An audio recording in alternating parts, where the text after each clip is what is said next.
நெல்லி பக்தி YouTube channel நேயர்களுக்கு அன்பார்ந்த வணக்கம்.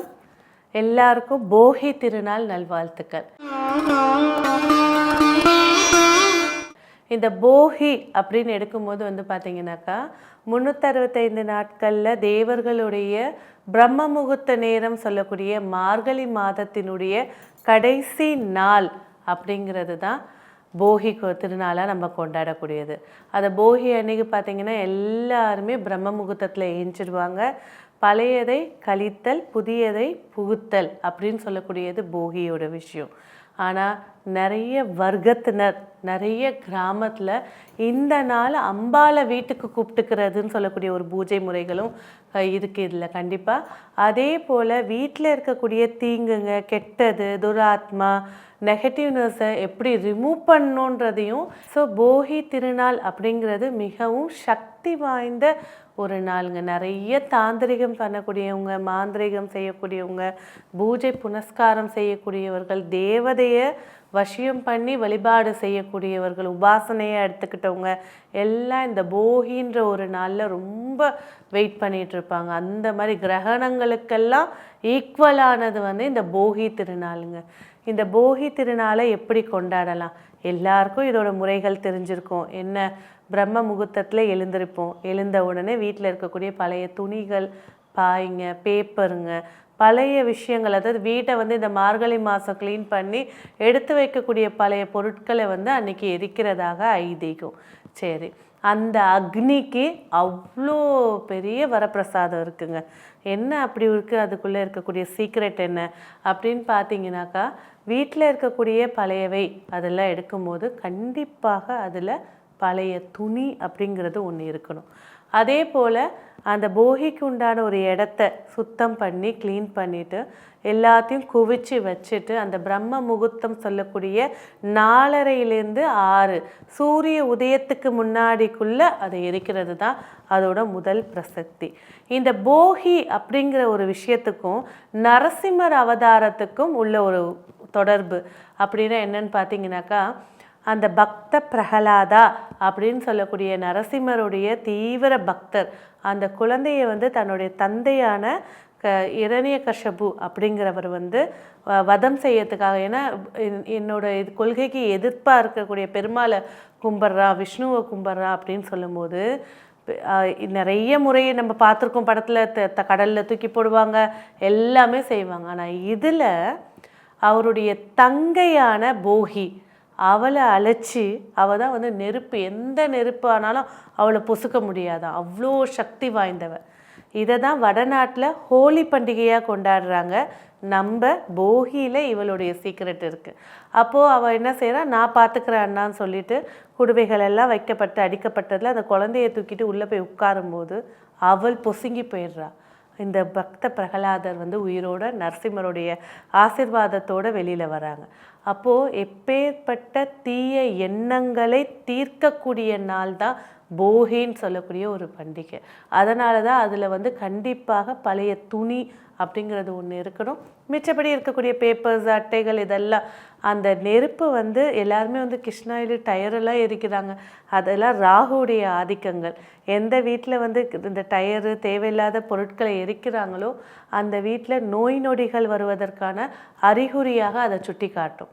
ஸோ எரிக்க தகுந்தவையை வீட்டு வாசலில் கோலம் போட்டு வீட்டை சுத்தமாக க்ளீன் பண்ணிவிட்டு அந்த வாசலெல்லாம் பெருக்கிட்டு ஊரில் என்ன செய்வாங்க, இன்னும் சாணம்லாம் தெளித்து நல்லா பெருக்கிட்டு இந்த குப்பையை ஓரமாக வச்சு அதில் கற்பூரம் வச்சு கொளுத்துறது தான் ஃபஸ்ட்டு முறை. அந்த கொளுத்தி முடிச்சுட்டு அது எரிஞ்சிக்கிட்டே இருக்கும். கோலத்தை போட ஆரம்பிப்பாங்க, குலதெய்வத்தோட பேர் சொல்லுவாங்க. அதே போல் நம்மளுடைய பர தெய்வங்கள் அப்படின்னு சொல்லக்கூடிய எல்லா தெய்வம், பரதெய்வம் அப்படின்னா என்ன தெரியுங்களா, தாய் வழி தெய்வத்தை பரதெய்வமாகவும், கணவர் வழி தெய்வத்தை குலதெய்வமாகவும், இஷ்ட தெய்வத்தை எல்லை தெய்வமாகவும் வணங்கக்கூடியது. அப்போது இந்த மூலம் அடிப்பாங்க. இப்போ பிளாஸ்டிக்கில் என்னென்னத்துலேயோ வந்துருச்சு. அப்போ பார்த்தீங்கன்னாக்கா மிருகங்களுடைய தோலில் செய்யப்பட்ட மூலத்தை அடிப்பாங்க. அந்த கற்பூரம் வச்ச உடனே அந்த மூலம் அடிக்க ஆரம்பிப்பாங்க. அடித்த உடனே குலதெய்வத்தோட அருள் அந்த வீட்டுக்குள்ளே வரதாக ஒரு மிகப்பெரிய ஒரு ஐதீகம். வீட்டில் என்னதான் செய்வன இருக்கட்டும், நெகட்டிவ்னஸ் இருக்கட்டும், பிரச்சனைகள் இருக்கட்டும், ஆனால் இந்த நெருப்பு எரியப்பட்ட வீட்டில் அதை எரித்த உடனே வீட்டுக்குள்ளே போய் பூஜை ரூமில் விளக்கேற்றிடுவாங்க பெண்கள். அதை ஏற்றின உடனே அந்த குலதெய்வத்தினுடைய ஃபோர்ஸ், நீங்கள் எந்த தெய்வத்தை மூல கடவுளாக, நான் முருகரை தாங்க ரொம்ப கும்பிட்றேன், நான் காளியை தாங்க ரொம்ப கும்பிட்றேன், நான் லக்ஷ்மியை தாங்க ரொம்ப, எந்த தெய்வம் வீட்டுக்குள் வர முடியாத அளவுக்கு நெகட்டிவ் எனர்ஜி இருக்கோ, இந்த கற்பூரம் ஏற்றப்பட்டு பூஜை ரூமில் விளக்கேற்றின உடனே அந்த தெய்வத்துடைய முழு அருள் வந்து வீட்டுக்குள்ளே வரும். அதுதான் போகின்னு சொல்லக்கூடிய மிகப்பெரிய ஒரு பண்டிகை. அது என்னங்க பீட மாதம்னு சொல்லிட்டோம், தேவையில்லாததெல்லாம் எரிக்கிறோன்னு சொல்லிட்டோம். அதெல்லாம் இல்லை, எரிக்கிற முறையே நிறைய விதங்கள் இருக்குது.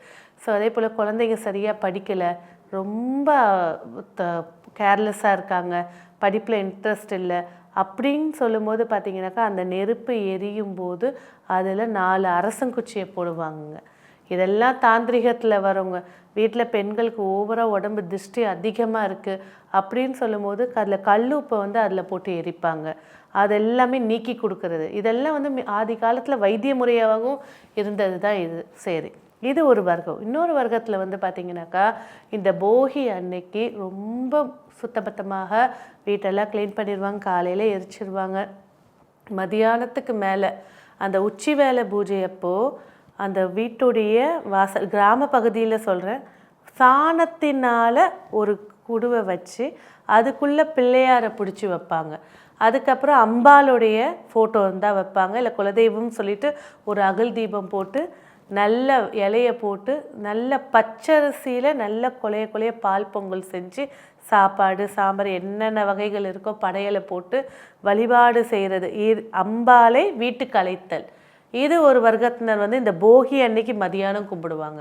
இன்னொரு வர்க்கத்தினர் என்ன செய்வாங்க அப்படின்னு பார்த்தீங்கன்னா, இந்த கால்நடைகளை, நான் மாடு மேய்க்கிறேன், ஆடு மேய்க்கிறேன், மாடு பண்ண வச்சுருக்கேன், இந்தமாதிரி கால்நடைகளை வைத்து வழிபாடு செய்யக்கூடியவர்கள் போகி அன்னைக்கு சாயங்காலம் 6 மணிக்கு இந்த கால்நடைகள் எல்லாம் வந்த உடனே ஒரு பொங்கல் வச்சு அந்த இடத்துல படையல் போட்டு அம்பாளை, குலதெய்வத்தை வீட்டுக்குள்ளே கூப்பிடுவாங்க.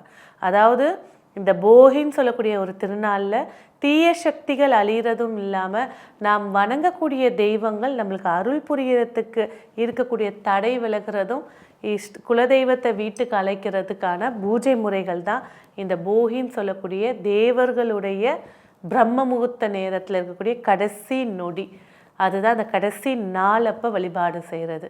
அப்போ உங்கள் இல்லத்தில் கண்டிப்பாக போகி அன்னைக்கு உங்களோட குலதெய்வ பேரை 3 முறை சொல்லி அதை எரிச்சிட்டு வாசலில் கோலமிட்டு, அந்த ஊர் சைடில் அந்த வாசலில் பசுஞ்சாணம் வச்சு பூசணி பூலாம் வைப்பாங்க. இப்போ உள்ள ஃப்ளாட் சிஸ்டம்லேயும் சரி வாசல்லையும் சரி வச்சிங்கனாக்கா அதுவே பெரிய பிரச்சனையாயிடுது. ஸோ சும்மா ஒரு சாஸ்திரத்துக்கு வச்சு அந்த இடத்துல தீபம் ஏற்றி வழிபாடு செய்கிறது குடும்ப வளர்ச்சியும் ஆரோக்கியமும் செழிப்பும் கல்வி அறிவும் பெற்று வாழ்க வளமுடன். நன்றி.